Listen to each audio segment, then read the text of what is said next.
everyone, this is Tony from Her Homestead Skills.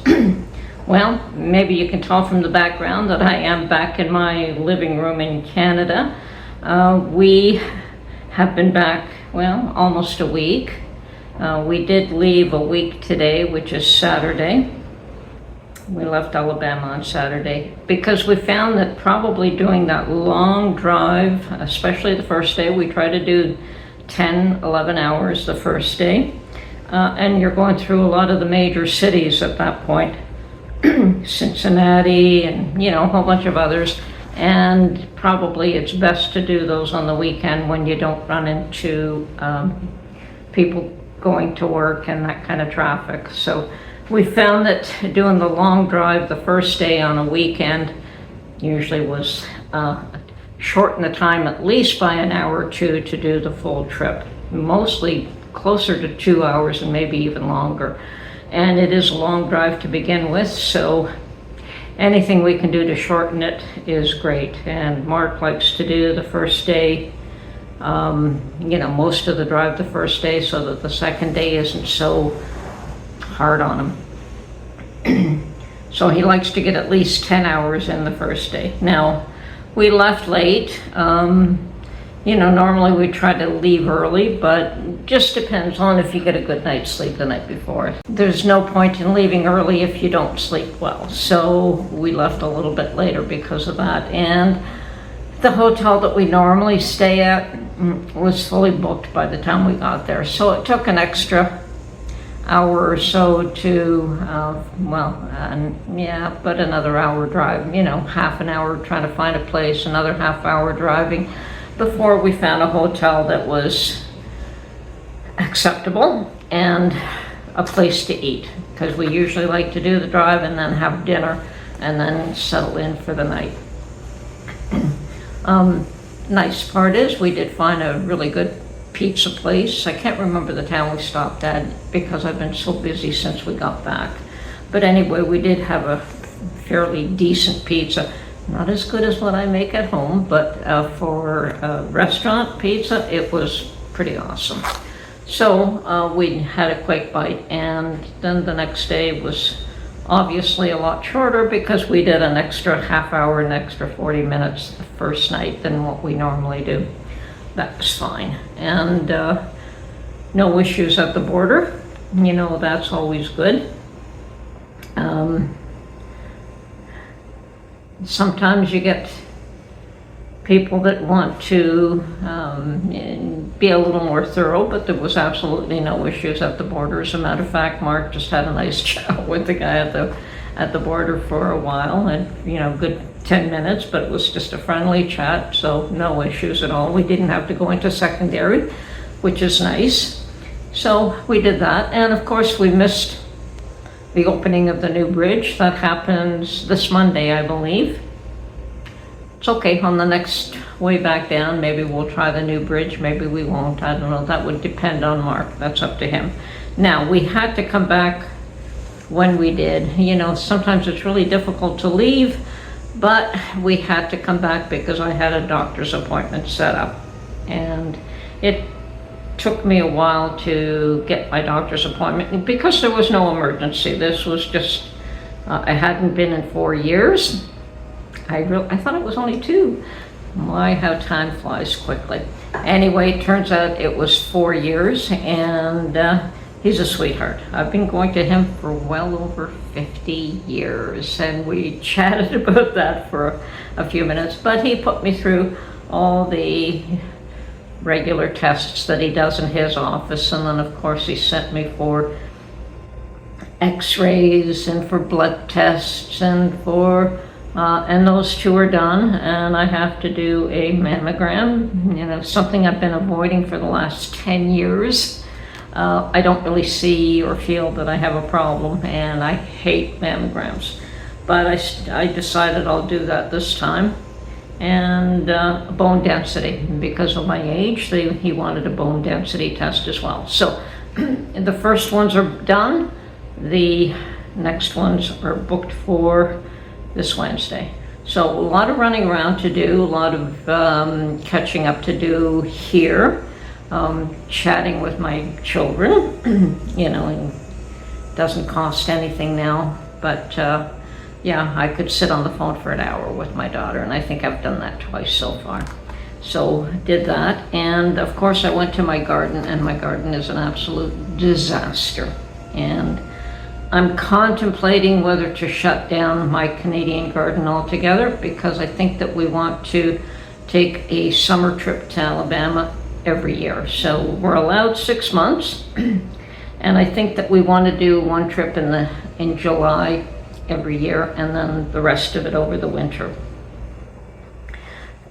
To do things like mow the lawn, pick figs, a lot of those things that you can't do in the colder months. And maybe I can grow some winter produce there. But here I'm struggling to grow things even though I planted them. The weeds are horrific because of where my garden is. It's just right next to a field that has nothing but weeds.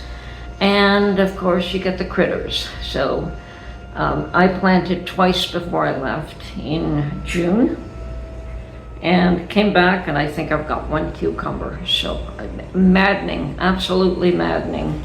And so I'm considering just shutting down my Canadian garden altogether, and perhaps extending it here on my balcony. And I'm looking at doing that. I was given some purple bean seeds, and I've planted a few here. I'm thinking I should be able to get a harvest here, and I've done that on my balcony. And I've put up a little bit of fencing for them to grow up on. So hopefully I'll get some beans that sprout here, and some beans. It's still July, and beans are one of those things that usually doesn't take that long to grow and to mature. So we'll see what happens. So maybe next year I'll just plant here, and I can have somebody come and water, and I can also have a little bit of water from the rain. And I won't have critters. I mean, the critters are just destroying my garden. And if you're not there for a month, they take full advantage of that. They know that you're not there. So that's what I've been up to, and a few other things. I've been to a thrift store. Well, I bought a new coffee maker in Alabama, for Alabama, and I accidentally broke the carafe. So I thought, well, I could take the whole unit back, but I thought I had an extra carafe here, and I did. And it turns out it was the wrong size. It was only a 12 cup, and the new unit that I bought down south was a 14 cup, so it's a little bit larger carafe. So I went to the thrift stores looking for a carafe, and I found a bunch of them, the 12 cup. And then I found a whole unit, and I looked at it, and they wanted, I don't know, $12, $13 for it. And I thought, no, I don't want the whole unit, I just want the carafe. And so I left that. Then I went back a second time because I was in the neighborhood, and I thought I'd stop in. And sure enough, I took a closer look at that unit. It was still there. And I thought, well, you know, maybe $12, it's worth buying the whole unit. Well, I turned it around, and the cord had been cut. So the unit is useless. I mean, by the time you buy that and you put a new cord in, which Mark could do, you don't know if the internals are working, if the burner's working. So why was the cord cut? There was something wrong with it. So I asked the lady at the back if they were willing just to sell me the carafe, because that was all I wanted anyway. And they did. They threw out I said, the cord's been cut. They took a look at it. Sure enough, the cord was cut. And they repriced just the carafe at $5. So I scrubbed it really, really good, and I'm starting to pack up a few things to take down south again. I mean, that is one of the things I do here. I go, what am I missing? What do I want? What can I get easier here? Because I have just about anything available here. Down south we have a few small towns which have, I mean, unless you're going to go to Birmingham, which is, I'm sure there's everything there, but I don't know where everything is there.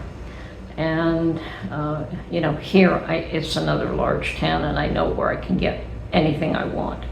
So there is an advantage to coming back and forth, although I think we both much prefer just to stay there. And it's a different, it's an adjustment. Every time we go back and forth, and it's an adjustment to settle in there. It takes about a week there, it takes about a week here. So either way, I am adjusting. But yes, my doctor's appointment went very well. So far, so good. We'll just know what the end results of those tests are once he gets the results back. I found my hair is thinning, and I said, I don't know if it's just dyes or old age, but my doctor suggested that possibly for females it can be an iron deficiency. So he's going to look into that for me, which is good. I don't think anybody likes thinning hair, especially women, but it is what it is. If that's what it is, my health is good otherwise, mostly. You know, I have little issues here and there, but nothing is insurmountable, and he tells me I'm doing awesome for my age, doing really good. So, and everything else that, you know, might be a little bit of an issue is something that can be dealt with, nothing serious. So that is always good to know, so far. Wait till we have the x-rays back and everything else back, so. But I don't think there's an issue with the mammogram and bone density. Well, when you get to my age, that's always going to be a little bit of an issue anyway. I think fortunately my health is mostly good. So that was the reason for having to come back. I'm sure we would have extended it if we didn't have to. Unfortunately, the more you do that, then you have to come later in the fall. And, you know, we're only allowed so much time. But, you know, people tell me that the summers in Alabama, they don't like, you know, the people that live there don't like the summers. They find it's too hot and too humid. And I'll admit, when we came back here, it was cold. It's not cold, but it feels cold. And yes, the humidity is much higher in the US. And yes, there are, I mean, we have the thunderstorms here, but nothing to the same degree. I mean, down south, there's a lot more rain, a lot more humidity, but we both enjoyed it. Mark and I do like the hot weather. And when it gets really humid, I mean, we have land with a lot of trees, and we work in the shaded areas in the morning, and then we do other things when it gets too hot. So it's not like we have to be outside in the heat, so it's great. We love the weather there. Both, you know, the winters are awesome. Compared to here, they're awesome. No snow, so looking forward to going back in the fall. But I will change when we, you know, our summer trip. We do want a summer trip every year as well, but adjust it so that I can pick figs. So that's it for now. I'm just doing a little bit of a catching up here, and hopefully everyone's doing well. We already miss our Alabama homestead. Talk to you soon. Bye for now.